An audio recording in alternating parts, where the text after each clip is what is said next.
नमस्कार, मैं हूं आपके साथ रोहित। भारत चीन के रिश्ते 1962 के पहले से ही खराब हैं और अब भी लगातार खराब चल रहे हैं। लेकिन इसमें खतरनाक मोड़ तब आया जब चीनी सेना ने गलवान में हमला करके 20 जवानों को शहीद कर दिया। फिर तनातनी शुरू हुई जो आज तक जारी है और सीमा पर दोनों सेनाएं एक दूसरे से भिड़ने के लिए तैयार बैठी हैं। इसी बीच चीन की तरफ से मसले सुलझाने के लिए एक बड़ा प्रस्ताव आया है। चलिए बताते हैं कि क्या है ये प्रस्ताव इस रिपोर्ट में।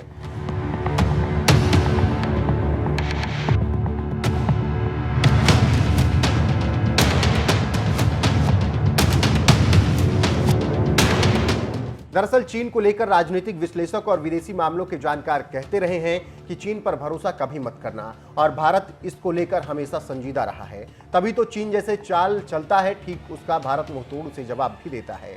अब वही चीन भारत के मसले सुलझाने के लिए ऑफर दे रहा है। इसको लेकर दिल्ली में काफी चर्चा है। खबरों की माने तो चीन के पूर्व विदेश मंत्री यांग यी ने जयशंकर से मुलाकात के बाद एक बड़ा प्रस्ताव किया है। इंडोनेशिया की राजधानी जकार्ता में वांग यी ने विदेश मंत्री एस जयशंकर के साथ बैठक की और उसके बाद कहा कि दोनों देशों को सीमा बॉर्डर समस्या को हल करना होगा। बातचीत के दौरान जयशंकर ने चीन को यह साफ तौर से कह दिया कि जब तक सीमा पर शांति नहीं होगी दोनों देशों के बीच संबंध आगे नहीं बढ़ सकते। तो आप समझ सकते हैं कि कैसे चीन पीछे हटा है और क्यों। जानकारी देते चलें कि वांग और जयशंकर ने शुक्रवार को इंडोनेशिया के जकार्ता में आसियान क्षेत्रीय संघ ARF मंत्री स्तरीय बैठक के दौरान मुलाकात की। यांग ये दौरा इसलिए कर रहे हैं कि चीन के विदेश मंत्री चीन गैंग बीमार हैं। तो आप इससे अंदाजा लगा सकते हैं कि क्यों चीन ये बात कह रहा है और इसका कारण क्या है। चीन की सत्ता पर काबिज communist party of China Bharat को लेकर संजीदा है और चाहता है कि भारत से हर मसला सुलझा लिया जाए ताकि अर्थव्यवस्था जोर पकड़े और अमेरिका से मुकाबला किया जा सके।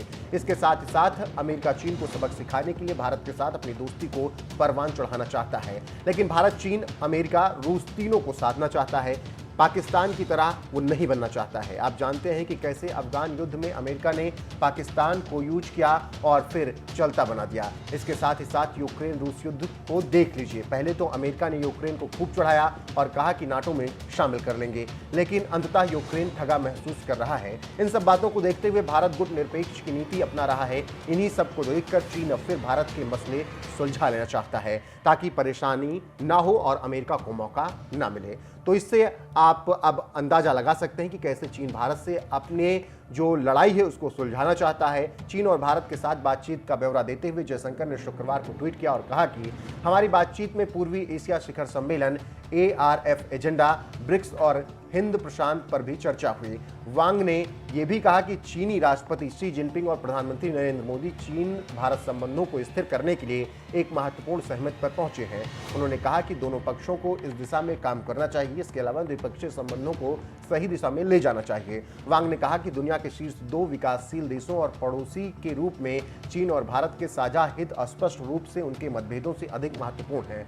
तो इससे अब आप समझ गए होंगे कि क्यों चीन भारत से अपने मसले सुलझाना चाहता है और इसका कारण क्या है। फिलहाल देखना होगा कि भारत इसको लेकर अपनी तरफ से अब क्या कुछ प्रतिक्रियाएं देता है और कब भारत और चीन के रिश्ते सुधरते हैं।